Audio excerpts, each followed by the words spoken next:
Yeah, hindi lahat ng malakas maingay. Minsan ang tunay na lakas tahimik lang. Hindi ako sumisigaw para lang marinig. Di ko kailangang makipagbangayan sa paligid. Habang sila ay puro salita, puro yabang. Ako steady lang focus, hindi gumagapang. Maraming galit, gustong pumatol, pero kontrolado di ako nagpapadala sa alon. Kasi ang tunay na tapang di sa lakas ng boses, nasa disiplina, nasa tamang proseso. Tahimik lang pero alerto, isip ko malinaw dire-diretso. Habang sila'y nakakagulo, ako sa kapayapaan nakapwesto. Mas malakas ang tao, marunong manahimik. Di natitinag kahit mundo'y magingay at magalit. Focus sa pangarap, walang dapat patunalayan. Kapayapaan ang sandata, disiplina ang dahilan. Tahimik pero di mahina, kalmado paninindigan.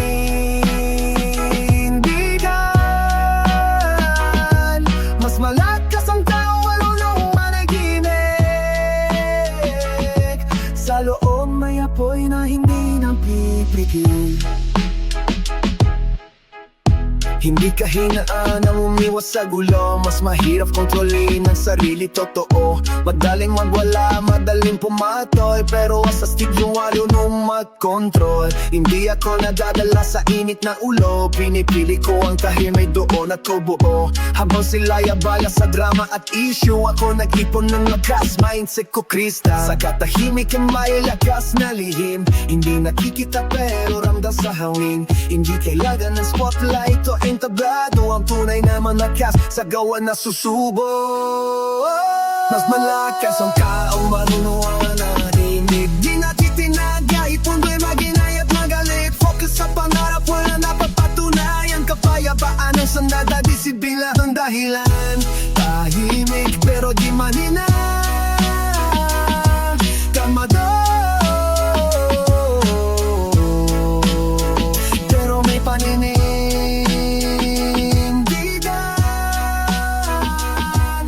Malakas ang tao, marunong manahimik. Sa loob may apoy na hindi napitigil. Hindi lahat ng bayanin mahalay, hindi lahat na tapang palasigaw. Minsan ang tulay na lakas. Nasa tao, marunong tumahimik at mag-focus sa kapayapaan.